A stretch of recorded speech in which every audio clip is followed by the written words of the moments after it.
Jai Jagannath, respected principal and chairperson of the session, Professor Manoj Kumar Pradhan, chief guest, Professor Rushikesh Sanapati, other guests of the dais, Professor Sanjay Kumar De, Professor Gaurav Bhosvari, Professor Devendra Kumar Sethi, Professor B.C. Mishra, Professor Sri Deepak Kumar, Seminar Secretary, and on the other side of the dais, Professor Rishi Behera and other faculty members of this students, media persons, ladies and gentlemen. First of all, I would like to convey my grateful thanks to the principal and other organizers of the seminar for inviting me as the keynote speaker of this session, today's session. So the topic of the seminar is restructuring higher education for global competitiveness in the light of in the light of NEP 2020. I have made a bit change. I prefer to make it transforming Indian higher education for global competitiveness and aligning with the vision is what are the vision of Indian education as stated in NEP 2020 and the concept and vision of Viksit Bharat until 2047. So while I add this concept, because this is also equally important when we are going to do any educational activity or any activity, economic or whatever, we have to also take into account the vision of Viksit Bharat. So almost the vision of Viksit Bharat and the NEP 2020, they are aligned. So I identified 9 aspects of transformation that has been proposed in our national education policy. Although some aspects are not there, but they have been reflected in different sections of national education policy. Keeping into the time, I will go maybe up to 4 or up to 5. If time permits, I may go up to 9. But when my time is over, please remind me so that I will stop. So there is no problem. Therefore, I have marked it like this. So when we are talking about restructuring or reimagining or whatever you may say, like transforming Indian higher education in the light of NEP 2020,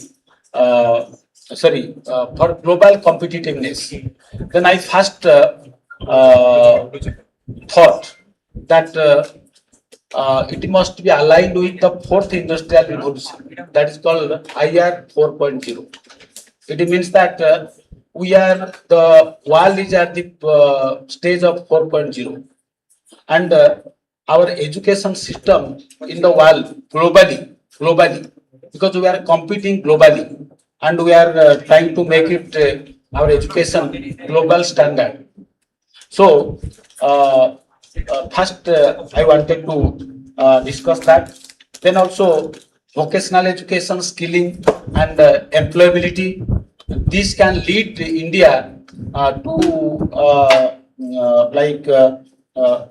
help India to compete globally to other developing and developed country of the world.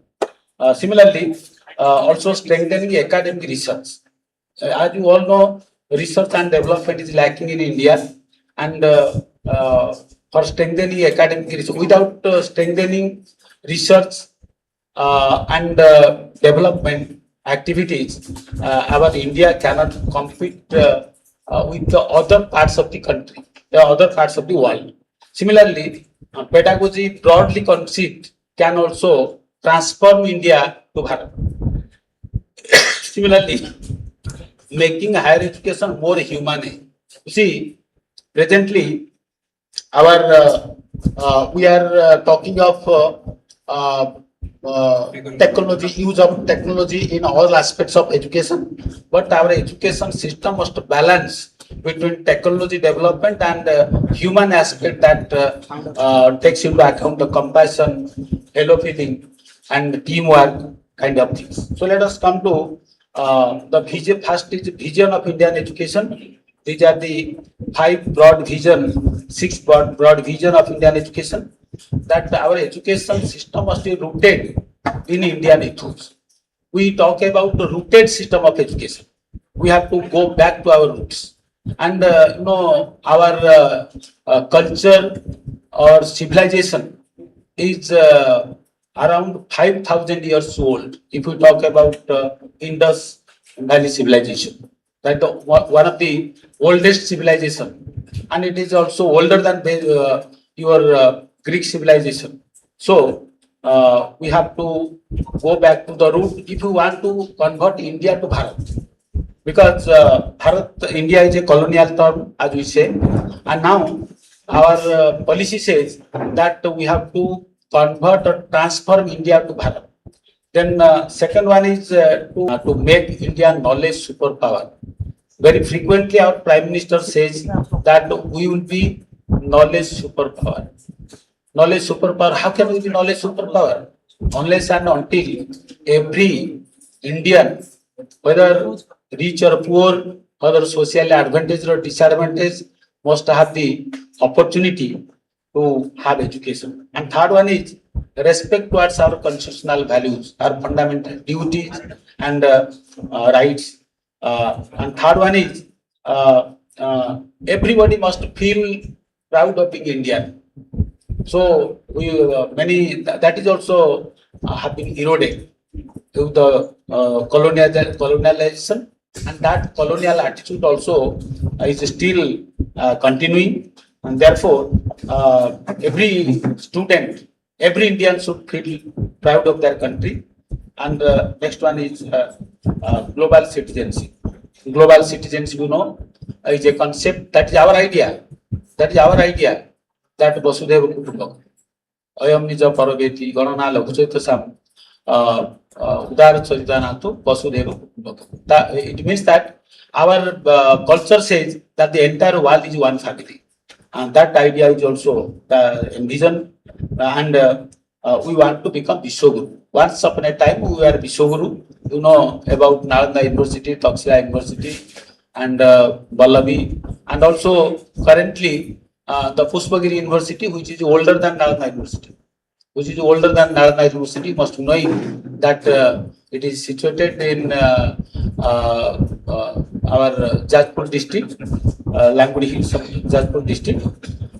So again, we wish to become Vishwaguru. We have to bring back to that position. So this is vision of these are the six visions of Indian education, and these six visions have been reflected, must be reflected in the all curricular and curricular areas and curricular activities. That is the idea.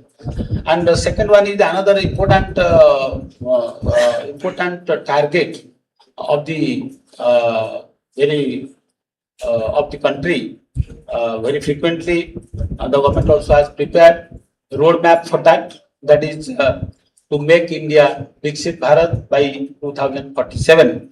And the idea is that to make India economically strong, socially inclusive, technologically advanced, environmentally sustainable, and a knowledge superpower by 2047. It is a gigantic task before the government. So, and you see, these ideas also have been reflected in our NEP 2020. And therefore, this is the idea. And another idea also, Jan Bhagidari. That means the interference of the government will be less in different development sectors. So, Jan Bhagidari means responsibility of the people. The onus of development goes to, in a democratic country like India, goes to the people of this country. So, coming to its vision, like a prosperous, developed, prosperous, and inclusive India, strong economy with advanced infrastructure, equitable education and health system, sustainable and green development, technology-driven governance, and social justice and unity. So these are the vision of Viksit Bharat. And the same vision also you can see when we are discussing about the vision of National Education Policy 2020. So I'm just running quickly because of constraint of time. So how much time can I take, sir? 30 minutes. Okay. Sir, we not get the opportunity to get the last. That's why we must go through all of the aspects. Whatever you want to cover. But okay. Let me try to. So first one is aligning education with the fourth industrial revolution. That is called IR 4.0. So now the world is at industrial revolution 4.0, and you see also fourth education revolution. That is ER 4.0. You can see what is the industry 4.0. Industry 4.0, see advancement of artificial intelligence, robotics, Internet of Things like big data and automation. So now the characteristics of industrial revolution is use of these high-fi technologies, advanced technology in industry sector. So this term industry 4.0 or industry 1.0, 2.0, 3.0, 4.0, these have been developed or coined by World Economic Forum. So now physical and software components interact with each other. If you we have visited many industry, even Professor Senapati and me, together to Seoul in the context of seeing their development of their industry. And we also in Bhopal visited 42 industries, and we found only 10% of the industries they are following this AI, robotics, IoT, and automation. That means in this you find in the developed country like South Korea, with very less people, and their machines are functioning. They are all programmed. Internet is connected with machine. That is the idea.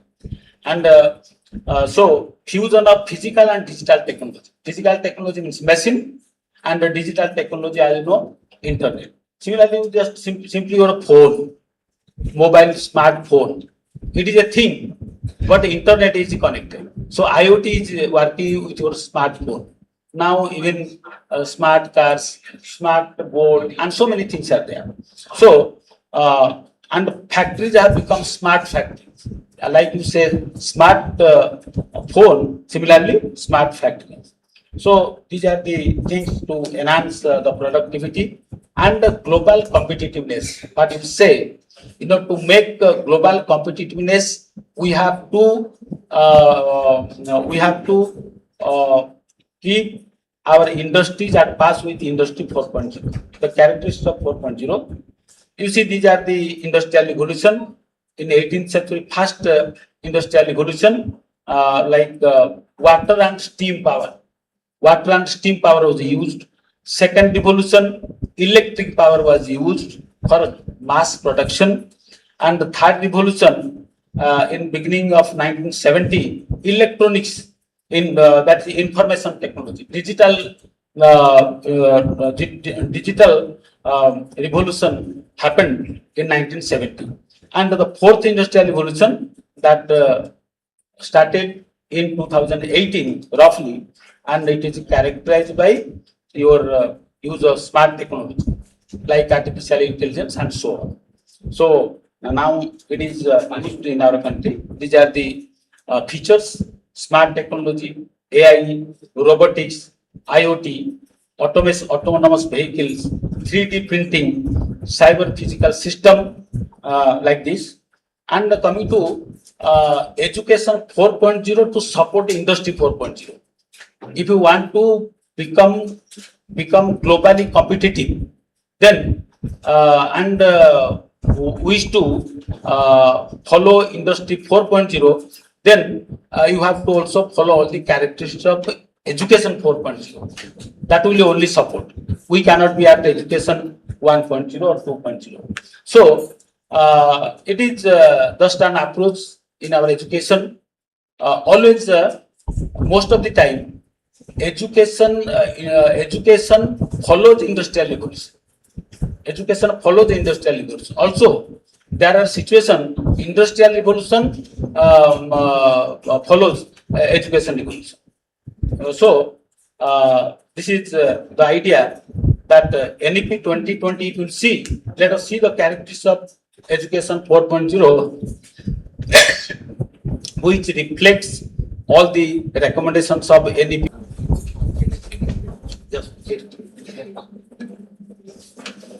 So, personalized and adaptive learning. Personalized learning. Learning is personal, not mass learning. Like this, 100 or 200 students will be sitting and teacher will be teaching. Now, the characteristics of education 4.0 is personalized learning, and digital literacy and technology integration of technology, that is also there in our, these two characteristics are also there in our NEP 2020. Lifelong learning and orientation. We are in global, we have adopted a global education agenda which talks about lifelong learning opportunity. And project based and experiential learning. As you all know, experiential learning is the buzzword of NEP 2020. Like constructivism was the buzzword of your National Curriculum Framework 2005. Now, experiential learning, project based learning, anywhere, anytime learning. That when you use technology, because if you want to educate all, education for all, then we have to make it anytime, anywhere, because of integration of digital technology. Then skill-based education, integration of 21st century skills. This is also has been mentioned in our NEP 2020. Hands-on learning, internship, experiments, collaborative projects. You can see in our ITEP, we talk about hands-on learning and long periods of internship, experiments, and now we talk about collaborative projects. You can see all the features of fourth education revolution is there in our NEP 2020. Therefore, I wanted to align this NEP 2020 and align this industrial revolution. Then coming to India's global competitiveness, that is the core of your seminar, Industry 4.0 and Education 4.0. Let us see what is the position of India in Industry 4.0. So it says it is ahead of many developing countries. We are developing countries, and India is ahead of many developing countries, but behind many developed countries like United States, China, Canada, Sweden, South Korea, and so on. And the rank is 36th. Our rank is 36th, where US, Sweden, UK, Singapore, Korea, Germany, China, they are the leading countries in fourth industrial revolution. Now coming to education 4.0, we are in a better position. Like we perform very competitively on the future workforce skill. It means that when we are our education prepares future workforce. we need, now we are preparing our students who will do work in future. Then our position is 27th overall in education 4.0, but second in future of work next to United States. So United States at the top, and we are at the second position. That is our satisfaction that in future of war skill we are ahead of many developed countries, and strong policy and technology adoption. We have very strong policy like industry policy and also industrial policy and also education policy. Our policy is very strong, and also in adoption of technology in the field of education, and also but uh, there is a digital divide in our country. That means equitable access is not happening, and teacher readiness is not there. So these are the some challenges on this. Then second aspect of transformation, I would like to say vocational education, skilling, and employability. So if you see, this vocational education is an outdated concept. Now these are called transferable skills, or they are called employability skills. So you will have certain skills, then you can transfer from one occupation to another occupation with the help of those skills, and we can also, therefore, our many skilled workers are transferring to United States, Canada, and so on, other developed countries because of this skill education. So you see, okay, previous slide, previous. You see, the call of our Prime Minister, I call upon the nation to take pledge to make India the skill capital of the world. So it means that Narendra Modi ji बोल रहे थे, our Prime Minister, कि will Skill India Mission, you must have heard about Digital India Mission, Skill India Mission. That was once upon a time, perhaps in 2020 or prior to that. So he wanted that skill development and skill India. Then we can globally compete. And he also give priority over, to compete globally, priority over entrepreneurship, over skill. So entrepreneurship means you want to be the owner. You want to be owner. You can give employment instead of searching for employment. So he said entrepreneurship, and those who are not able to become entrepreneur, those who are not capable, or those who have no opportunity, they should develop their skill so that they can go to any parts of the country to own the hearts of the people. That you can see from the statement of the Prime Minister. These are the scenario of vocational education. Vocational education, we are lagging behind in many developed countries. You see, when we just made a collaboration between South Korea and education in vocational education, they are providing 4,000 hours of vocational education for school children, 4,000 hours, and our students 1,000 hours. So they wanted to make a just bargain, and we agreed to 2,000 hours, but still we could not provide 2,000 hours of vocational education to students from classes 9 to 12. And our employability skill is 37%, and the vocational skills 63%. When you say vocational skills means related to a particular vocation, and employability skills means that is called soft skills. So these soft skills like communication, ICT skills, self-management skill, entrepreneurial skill, green skill, these skills are applicable or useful to any vocation. Therefore, they are called employability skills and vocational skills. But we are doing that also. And the pre-vocational education, we have started pre-vocational education. We have also developed curriculum for on pre-vocational education for classes from classes 6 to 8. And you can see, you'll be astonished that this is of course old data. This percentage might have increased. That to perhaps it is very old data. Only 5% of Indian youth have formal training at least in one vocation, and the corresponding figure for South Korea was 96%. Was 96%. When our 5% children have vocational education, then their percentage is 96%. Therefore, they are economically advanced. And you know, their GDP is 7 times higher than our GDP.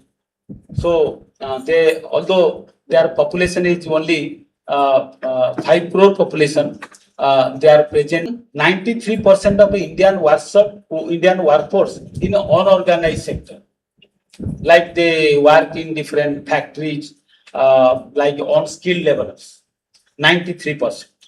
And MSME sector, micro, small, medium enterprises contributes only 17% of our GDP, gross domestic product. Whereas it is 85% in Taiwan. Taiwan is also a very small country, very technologically advanced. 60% in China.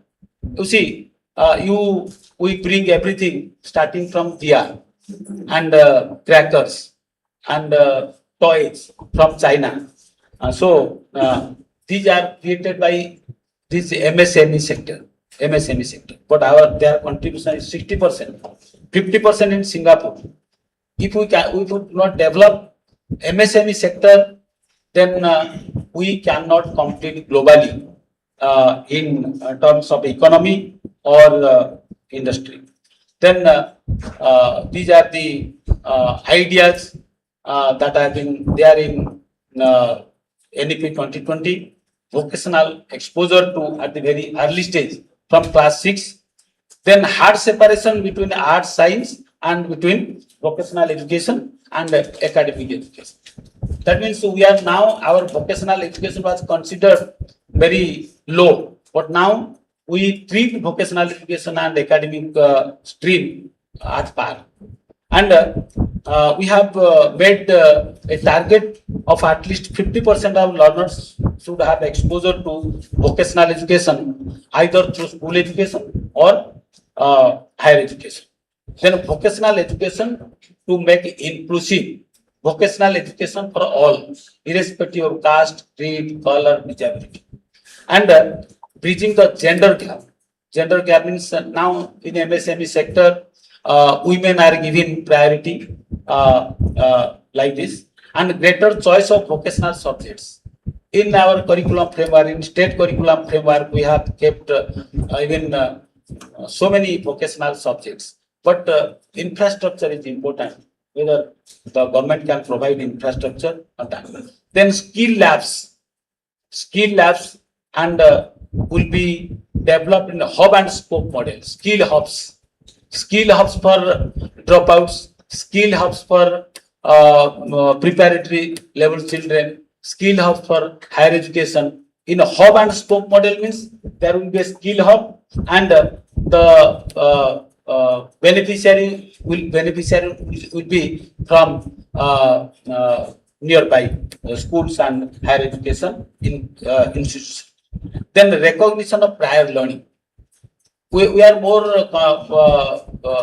very interested about qualification. Even somebody has no qualification, but he or she has a skill in some unorganized sector or informal sector, that can be also accepted on the basis of some formal test. Then 10 backless stage, focus on Lok Vidya, that the students at middle stage, they will be going to different crafts persons, artists who have skills, develop skills. Then vocational education through open and distance learning. short-term certificate courses in vocational education, use of smart manufacturing like the 3D printing and robotics. Then vocational education and training addressing demands of fourth industrial revolution or industry 4.0, entrepreneurship and startups. Now we can see many even IIT engineers, they are doing startups. But very yesterday I was traveling in just I asked in airport Agartala that what you are doing. Sorry, in the hotel, because I found many young people. Then why the young people are there? Sir, they have all startups. They have all startups, and they are staying in five-star hotels. So this is the scenario like this. Then a capacity building of teachers is required. We have many vocational programs in our country, although not many, but without any permanent vocational teachers. Only contractual teachers or guest teachers are doing that. So these are some of the things, and also emphasizing research like this. So now the third thing is strengthening academic research. Our investment in research in India is very poor. But if you see the current scenario, the quantity of research is more, but the quality of research is low. You can see the current scenario, rapid growth of research in publications. Many now, during our time, we are going with certificates to appear in print. But now, if see young people, they are going with 10, 20, 30 publications for interview for the post of assistant professor. So, third largest producer in the world in publication. Qualified faculty. Many faculties were having PhD degree. But during that time, there are very few faculty with PhD degree. So nearly 60% of faculty members are having PhD degree. Then growing number of PhD students. Now everybody is interested to do PhD. But during our time, we are never thinking of doing PhD. We did of late. And those who did, they could become professor and whatever. So increase in patents and innovation. Now we did not know what is patent. But now many universities have tripled the patent between 2022 and 2024. 3 times patents. Growing international collaboration. Now many young faculty, they are publishing with the international authors. So this is the scenario of research, but the challenges remain. Our investment is very low. That you can see from NEP 2020. That less than 1% of GDP is spent on research and development. Whereas in other countries like US, it is 2.8% of their GDP, and Israel. Now they are a small country, they are fighting with Iran, and Iran is fighting with America. They are spending, you see, Israel 4.3% in their research and development. So, and South Korea also 4.2% in their investment in research. Therefore, they are developed, although they are very small countries. But our, you see, 0.69%, less than 1% of our GDP. And quality of research and publication is very low. Although the quantity of publication is more, but the quality is less. And brain drain. So many researchers, they don't like to continue in our country. They want to move to foreign countries. Insufficient mentorship. Now, mentorship means in guiding PhD scholars, that mentorship is very less. So these are some of the suggestions of NEP 2020 in strengthening research. Establishment, I am telling only few, establishment of NRF, National Research Foundation. Now it is working to support research to academics and universities and colleges. Establishment of MERU, multidisciplinary education and research universities. Now we are promoting multidisciplinary research. Let me give an example. One student from home science. She's also a med. She did PhD with me, but awarded PhD in education. But that was in adolescence education. But their department, that OUAT, they did not consider that you have been awarded PhD degree in education. But that is a multidisciplinary research. But now many universities, they have multidisciplinary research centers. Multidisciplinary research centers. And industry academic collaboration, making teaching evidence based. Now, teaching should be connected with research. That means, in order to make your teaching evidence based, every teacher should conduct research at the school level, action research, and at the higher education level, applied research. So this is again, you see, 4-year integrated 4-year undergraduate program, international research collaboration, establishment of innovation centers in universities, and many private universities started now interdisciplinary research. I know in Kish University, they have interdisciplinary research centers, and education students are doing in that. They are guided by the teachers of sociology department, and UGC also has developed guidelines to establishment of research and development cell in higher education institution in the context of implementation of NEP 2020.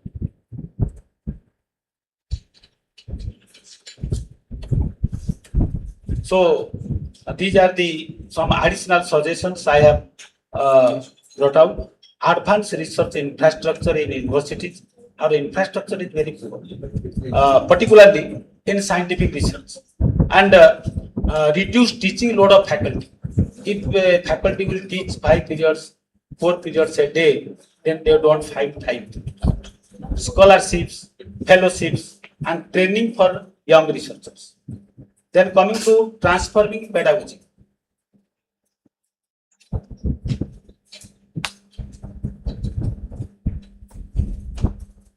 Pedagogy broadly conceived can also make India globally competitive. So, cutting edge pedagogy. What is the cutting edge pedagogy? You must have seen had the taught cutting edge pedagogy. That's the modern, innovative, advanced with the technology and research to improve learning. When our pedagogy is based on these fulfill these characteristics, this pedagogy is called cutting edge pedagogy. You can see in I-10, the vision of I-10, they say cutting edge pedagogy in teacher education program, and making education more interactive, student centered, and skill based. So these are the characteristics of cutting edge pedagogy. Instead of only saying pedagogy, now we are using the term innovative pedagogy or cutting edge pedagogy. So these are the features like digital technology, use of digital technology, online tools, experiential learning, collaborative learning, teamwork, discussion, personalized learning, adaptive teaching, integration of 21st century skills. So do we use these characteristics? So should we use these characteristics? Do we use these characteristics in our pedagogy?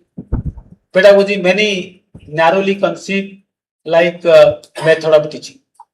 Pedagogy only happens in the classroom, but pedagogy is a very broad concept. It also includes evidence-based teaching, use of technology, and so many things. So we NEP 2020 has brought out a guideline on innovative pedagogical approaches and evaluation reforms. So these are the features of innovative or cutting-edge pedagogy. Dynamic in nature. Many may vary from teacher to teacher, classroom to classroom, institution to institution. Cutting-edge pedagogy is not follow very rigid steps, compartmental steps like 5E approach that we follow. So it can vary from teacher to teacher, classroom to classroom, and from institution to institution.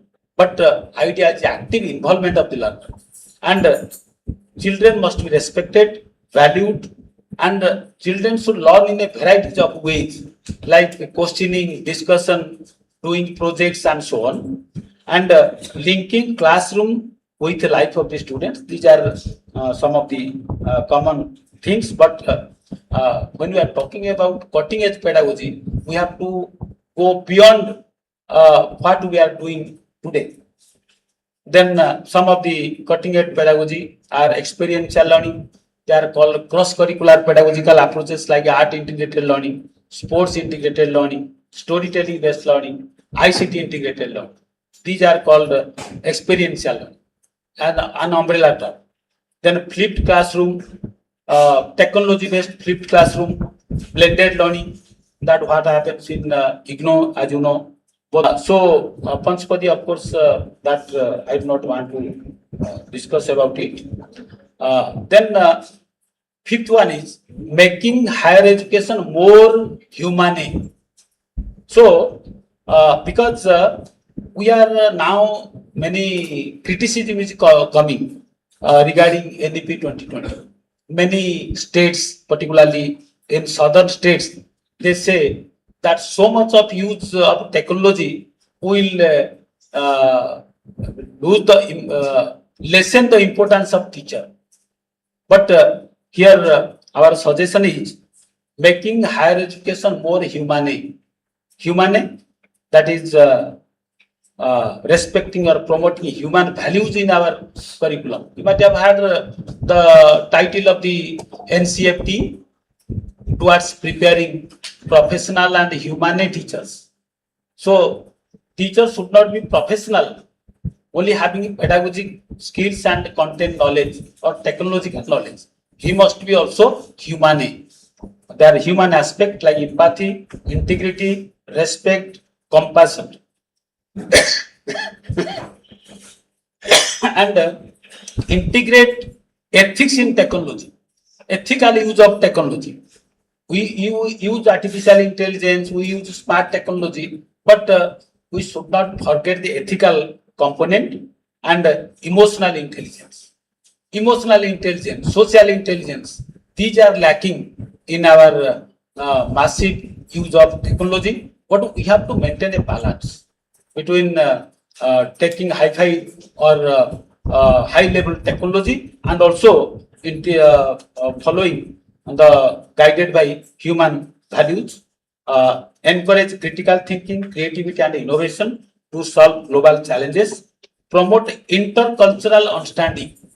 What is intercultural understanding? So I was telling about Vasudhaiva Kutumbakam. If you want to make a globally competitive, we cannot be confined to our nation. We have to have intercultural understanding and global perspective to prepare students for international collaboration. We have to go beyond. So these are some of the suggestions for making higher education more humane. Although we talk about this compassion, values, and so on, but still, with the massive use of technology, digital technology, information technology, we have to become still more humane. And social responsibility and community engagement that makes human. You have in for-year integrated program item community engagement for 15 days, I think that is there. Then ensure inclusive and equitable education. Equitable education, according to the need of the students. Then interdisciplinary learning. Interdisciplinary learning also makes us human. Like science students learn also history and vice versa. Then strengthen communication and the collaboration skills to which are essential for global workplace. So these are the things that we need to do to make our education more human. So I think Professor Pradhan, we should not go for this multidisciplinary and other things. We should not go because of time, because very eminent speakers are there, they will be telling. But first I gave priority to these 5 aspects, 1 to 5 that I discussed with you to make our education system globally competitive, aligning with both vision of NEP 2020 and Viksit Bharat at 2047. With this, I thank all of you for your patient hearing and also the organizing committee for giving me this opportunity. Thank you.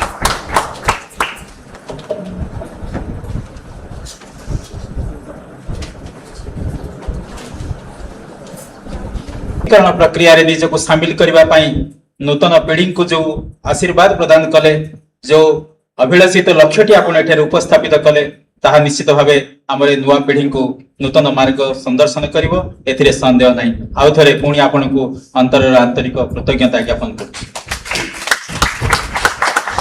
एबे मो मंच को स्वागत करिवि आउ जणे अतिथि